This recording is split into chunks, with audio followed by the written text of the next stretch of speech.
যাদেরকে আল্লাহ হক মুমিন বলেছেন, আসল মুমিন। আমার আল্লাহ বলছেন তারা কারা? যারা নামাজ কায়েম করে। আমরা নামাজ পড়ি, নামাজ কায়েম করি না। আপনি মনে করতেছেন জিহাদ জিহাদ জিহাদ চাই, জিহাদ করে বাঁচতে চাই, ওই নামাজ কায়েম, ওখানেও কায়েম। নামাজ আগে রাষ্ট্রে কায়েম করার আগে আমার ভিতরে কায়েম করি। আমার ভিতরে নামাজ আছে কিনা? কেমনে? যার ভিতরে নামাজ কায়েম হয়েছে সে তো মিথ্যা বলতে পারার কথা না, সে প্রতারণা করতে পারবে না, অহংকার করতে পারবে না, অশ্লীল হতে পারবে না, আল্লাহ রসুলের শানে বেয়াদবি করতে পারবে না, আউলিয়া ইকরামের শানে বেয়াদবি করতে পারবে না। নামাজ যদি কায়েম হয়, ব্যক্তি আল্লাহর ওলিতে পরিণত হয়। এটাকে নামাজ কায়েম বলে। কারণ মিথ্যা নামাজ একসাথে যাবে না, অশ্লীলতা নামাজ একসাথে যাবে না, হারামখোরি নামাজ একসাথে যাবে না, করাপশন নামাজ একসাথে যাবে না। আমার আল্লাহ বলছে ইন্নাস সালাতা তানহা আনিল ফাহশাই ওয়াল মুনকার। নামাজ, নামাজের রূহে সালাত হচ্ছে। নামাজ আপনাকে অহংকার থেকে, অশ্লীলতা থেকে অনেক দূরে রাখবে। কই অশ্লীলতা, কই আপনি খুঁজেও পাবে না। আমার নবী হাদিসে পাকের মধ্যে বলছে যার নামাজ তাকে অশ্লীলতা থেকে, হারামখোরি থেকে দূরে রাখতে পারে নাই, তার নামাজ তাকে আস্তে আস্তে আল্লাহ থেকে দূরে সরিয়ে দেবে।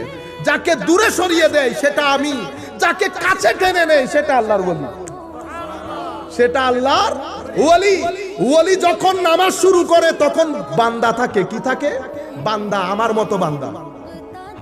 বান্দা নামাজ পড়ছে, নামাজ কায়েম করতে গেছে, কায়েম করতে গেছে। কিভাবে কায়েম করেছে বলেছি তো, ভিতরের জগৎকে পরিষ্কার করতে গেছে। যেভাবে আল্লাহ ওই আয়াতের মধ্যে বলেছে, সব ফালতু কাজ থেকে দূরে থেকেছে, সুহবত, বুড়া সুহবত থেকে দূরে থেকেছে, সবকিছু থেকে দূরে থেকে নামাজ কায়েম করেছে, ওয়াদা রক্ষা করেছে, গুসাকে হজম করেছে। মানুষ যত জুলুমি করুক, মাফ চাক আর না চাক ক্ষমা করে দিয়েছে। গুসাকে খেয়ে ফেলেছে, পকেটে যা আছে মানুষের জন্য খরচ করেছে।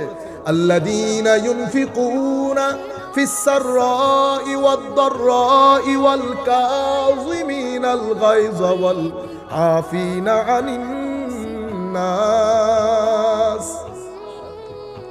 আল্লাহ বলছেন মুত্তাকি কারা? তো যারা পকেটে থাকলেও মানুষকে বেধড়ক দান করে, না থাকলেও মানুষকে বেধড়ক দান করে। যতটুকুন আছে তার চেয়ে বেশি দান যারা করে, গুসাকে যারা হজম করে, মানুষ ক্ষমা চাইলেও ক্ষমা করে, ক্ষমা না চাইলেও, শুধু ক্ষমা করে না, ক্ষমা করার পরে দুয়াও করে। ওলি আর আমির মধ্যে পার্থক্য হচ্ছে, আপনি যখন আমাকে কিছু বলেছেন আমি রেগে গেছি, ওলি গুসা হজম করেছে, তাকে ক্ষমা করেছে, অতঃপর আল্লাহর দরবারে দোয়া করেছে আল্লাহ একটু হেদায়েত দান করে দিয়ে। এটা নবী